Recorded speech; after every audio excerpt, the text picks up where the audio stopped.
Привет, YouTube, меня зовут Вика, и сегодня у меня очень интересный якутянин.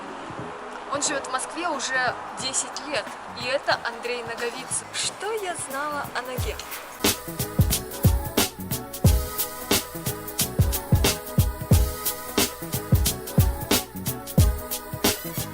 И еще он живет в самом центре Москвы, на Тверской, и сейчас мы идем к нему в гости. Квартира 19.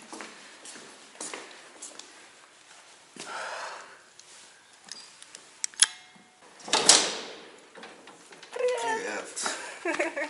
Доброе утро. Доброе утро. Привет. Просыпаюсь.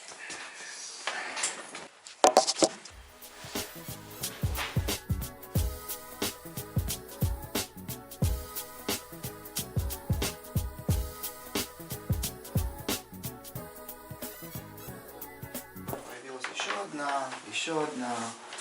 А потом все такие типа, нога любит бейсболки, и все на день рождения начали дарить бейсболки. Тут сколько высота потолков? Около 3 с чем-то, около 4, наверное, я не знаю. Ну, да, высокие потолки. Но единственное, это как бы сталинский дом, а его построили, по-моему, в 30-х годах. Как ты нашел эту квартиру? Друзья. Я когда переехал, сначала жил в этой комнате. Мебели не было, тут мебель я сам все купил. Я сюда просто кинул матрас большой-большой. А потом, собственно, купил остальную мебель для дочери. Потому что у меня есть ребенок, ей 13 лет скоро будет. И живет в Якутске с мамой. И когда она сюда приезжает, она здесь живет. Ну, когда ее здесь нет, здесь гостевая моя будущая фотолаборатория. Ну, собственно, это мое рабочее место. Я преподаю английский и работаю по контракту. То у меня есть пара корпоративных клиентов. И репетиторством занимаюсь. Когда ты начал заниматься фотографией? Фотографией я начал заниматься... Я купил фотоаппарат свой первый, пленочный, в 10-м или в 9-м году. Здесь кухня. Она маленькая. И уютно, слушай, да. Мне даже повезло тут как-то с тобой. Среди 50 человек, полсотни человек, и мы здесь все готовили борщ, и масленица. Особенность сталинских домов – это мусоропровод. Вот, Рабочие? Да, рабочие. Ты им пользуешься? Да. Берешь мусор. Ну-ка, инструкция. Открываешь, кладешь, выкидываешь. Все. Разные фотографии людей, мест. Вот. Ты их периодически обновляешь? Скорее добавляю. Как-то в голове не укладывается, ты такой свободный, открытый, ну вот свободный. И ты еще и папа. Как вообще ты совмещаешь две свои грани? Я такой воскресный папа. Потому что мы с мамой, у нас такой, ребенку 12-13 лет. Я не могу сказать, что все это время у нас было такое гладкое. Ну, как, собственно, у всех родителей, которые вместе пытаются воспитывать ребенка порознь. Я дурак был сначала, поэтому с ребенком мало времени проводил, если можно сказать, вообще не проводил, меня не было. Не то чтобы я там от них отказывался или еще что-то. Ну, такая долгая история. Вот. Сейчас мы взрослые же люди с мамой. И понимаем, что это уже не про нас давным-давно, а про ребенка. Поэтому пытаемся думать о ней, а не о себе. Типа, кто прав, кто виноват. Я надеюсь. А когда ты начал понимать, что это большая ценность в твоей жизни? Какие бы трудности ни были? Наверное, после болезни. Ну, после больницы. У меня был туберкулез. Вот. Как-то вдруг. И... Ну и куча разных каких-то побочных на этом фоне вещей. 5 месяцев в больничке. Похудел до 47 килограмм. Вот. Было весело. То есть ты живешь и не думаешь о том, что ты можешь умереть в любой момент.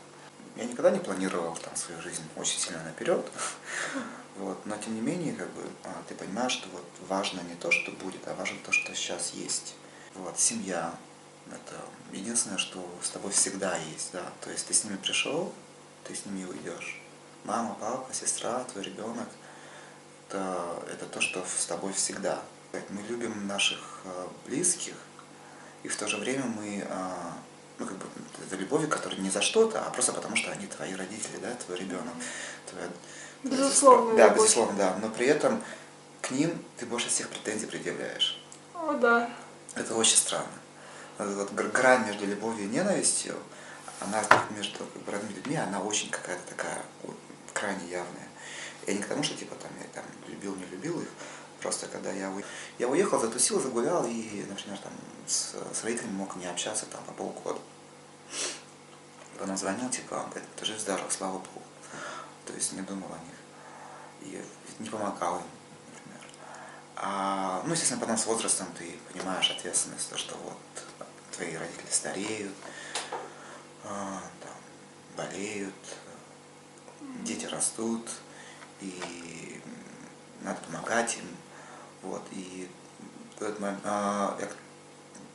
я помню, как до больницы, естественно, там, типа, если я это делал не хотел, ну, потому что это эго, типа, я, как же моя жизнь, да, она была превыше этого.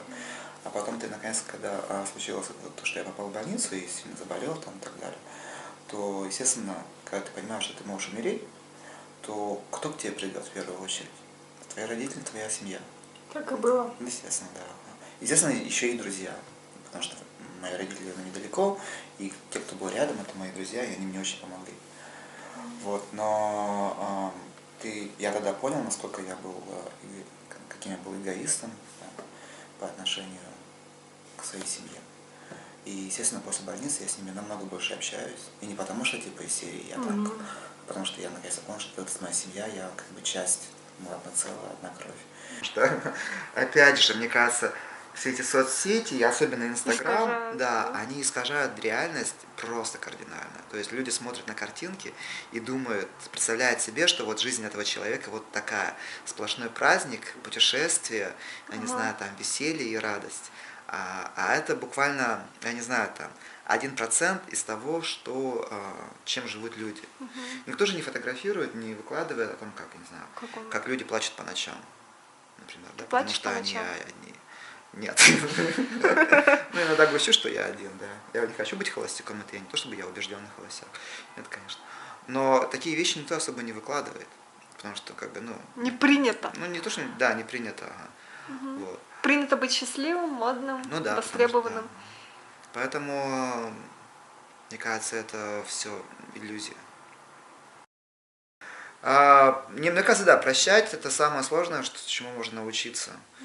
Вот. И когда, опять же, возвращаясь к моему опыту там, жизни и смерти в больнице, то, естественно, прощаешь всех, действительно прощаешь, абсолютно.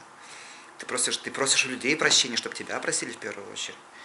Вот. А не то, чтобы типа ты кого-то прощаешь. Это странно то, что мы делаем это только под угрозой действительно смерти. А когда тебе потом говорят, фу, пронесло, то есть ты будешь жить, ты такой, фу, классно, ну и пошли вы все тогда. Я, конечно, так не говорю, но очень часто так происходит, странно. Конечно, не напрямую именно так, но суть в том, что как бы ты вот говоришь всем, простите меня, я вас прощаю, да, и, в принципе, ты принимаешь людей такими, какими есть. А потом, когда угроза проходит, то ты начинаешь как-то, я не знаю, как это очень странно. То, что ты опять возвращаешься на круги своя, и опять возвращаются какие-то негативные вещи, которые были до этого у тебя в жизни, с которыми ты вроде решил все вопросы, но потом они все равно как бы каким-то странным образом к тебе возвращаются. Это очень странно. Это прямо для меня это какая-то загадка. При том, при всем, что типа, ты вроде стараешься жить так, как ты уже, ну, для себя. Как ты понял. Как ты понял, да. Но очень сложно. Мне кажется, это связано, естественно, с эго, ну, то есть я, да? То есть я, мои желания, там, и так далее. Вот. Но потому что когда ты перед смертью, ты ничего не хочешь. То есть я пропадает абсолютно, эго нет. И это прям какое-то счастье на самом деле. Но вот потом он опять возвращается. И все проблемы межличностных отношений, когда люди как бы не понимают друг друга, это просто столкновение двух эго, потому что никто не хочет уступить никому. И начинается вот, а вот я, а вот я, а вот я, а вот я. И ты, ну как бы, когда человек, как сказать, человек сильный и умный, в первую очередь, наверное, должен быть ответственным, потому что раз ты что-то знаешь и раз ты что-то умеешь, ты должен ответственно относиться к своим знаниям и к своей силе по отношению к тем, кто этого не знает или слабый. Это сложно. Потому что все боятся осуждения, все боятся, типа, что будут там пальцем показывать и так. Но в то же время, когда ты становишься абсолютно свободным, то тебе это очень легко дается. Ты вообще даже об этом не задумываешься, потому что ты свободный человек. Это просто у тебя есть. А когда это пришло у тебя, вот это чувство внутренней свободы? Я думаю, как раз таки после больницы, да. Потому что когда ты понимаешь, ну для меня это все сильно повлияло. Потому что ты, когда понимаешь, что ты можешь умереть, то в принципе у тебя страх пропадает. А чего бояться, если ты в принципе все равно умрешь, так или иначе. Вот. И естественно, это как бы очень сильно на меня повлияло. И сразу после больницы я был там абсолютно там блаженным каким-то человеком, потому что я всех любил, я ничего не боялся, я делал, что я хотел, я жил так, как я хотел. Вот. А потом, сейчас, естественно, как бы я не могу так поступить. Ну, в смысле, я могу так поступать, но я же не один, у меня есть семья, люди, с которым я хочу помочь. Вот. Поэтому я веду себя не так, как я хочу, а так, как я думаю, мне следует для того, чтобы помочь моим друзьям и близким. Ну, близким в семье в первую очередь. Вот. Там ребенку своему. Как у тебя вот с этим? Ну, вообще, да, вот 2002 по 2004 было так немножко неприятно. То есть в метро, на улицах, я жил тогда не в центре, да, в принципе, везде на самом деле было тогда. Было не очень приятно, согласен, да. Мог нарваться легко и просто. Было? Да, было. Просто вот скины, вот как рассказывал, там бритый и ловят и бьют. Да. Всякое. Даже девчонок. Да, им все равно, мне кажется, было. А сейчас как-то они более организованно, мне кажется, действуют. Они есть? Ну, я думаю, да, не без этого. В случае, мне кажется, сейчас как-то я не могу сказать, что супер спокойно. Мне кажется, вообще Москва достаточно агрессивный город на самом деле. И здесь особо не расслабишься, потому что всегда надо быть в тонусе. Но мне посчастливилось как-то найти хороших людей, и я считаю Москву практически своим родным городом. Потому что, наш же весь мир заточен под молодость, то есть ты красивый, если только ты молодой. То есть старые люди это некрасивые люди. Например, да, или там не модные. Ну, в общем, все, что связано со старостью, к сожалению, особенно у нас в стране, это все очень печально, грустно и бесперспективно. Вот. Но мне кажется, что это не так. Сейчас мне 42, и как-то меня это особо не напрягает абсолютно. Единственное, что, конечно, да, ты уже чисто, тело-то твое стареет, от этого никуда не денешься, и поэтому ты не можешь там выдерживать иногда этот ритм, там типа гулять, тусить. Раньше, например, я также работал много, но при этом я еще успевал также много тусить, гулять. Я бы никогда в жизни не сказала, что тебе 42, если бы ты сам об этом не сказал. Когда мне было 37, мне давали 18-19. Так что сейчас 42 это еще. Но я как бы особо на этом не зацикливаюсь, хотя если мы об этом говорим, то, естественно, это не может, так сказать, это есть. Вот, и ты смотришь на свое отражение и думаешь, да, типа... Вот. Но мне кажется, возраст это не про то, как ты выглядишь, а то, как ты себя чувствуешь в первую очередь. Вот. И мне кажется, опять же, возвращаясь к йоге, гибкое тело, гибкий ум. А гибкий ум это молодой ум. Потому что, что отличает молодых людей от взрослых людей, пожилых, да? У нас, взрослых людей. Если уже складываются какие-то впечатления о жизни, понимание, что к чему и как. С одной стороны, это как бы, должен быть баланс всегда. Это хорошо, потому что, ты живешь, ты набираешься опыта, ты чему-то учишься, ты не можешь просто всю жизнь, я не знаю, там, да. Но как бы минус этого в том, что как вот этот вот закостенелый ум, он менее восприимчив к каким-то новым вещам и веяниям, которые присущи молодым людям. И, соответственно, гибкий ум, молодой ум, это, мне кажется, прям так оно и есть. Все, спасибо за внимание. Всего доброго. Приезжайте в гости. Шер, репост, лайки, мимишки. И подписки. Да, и подписки. Да.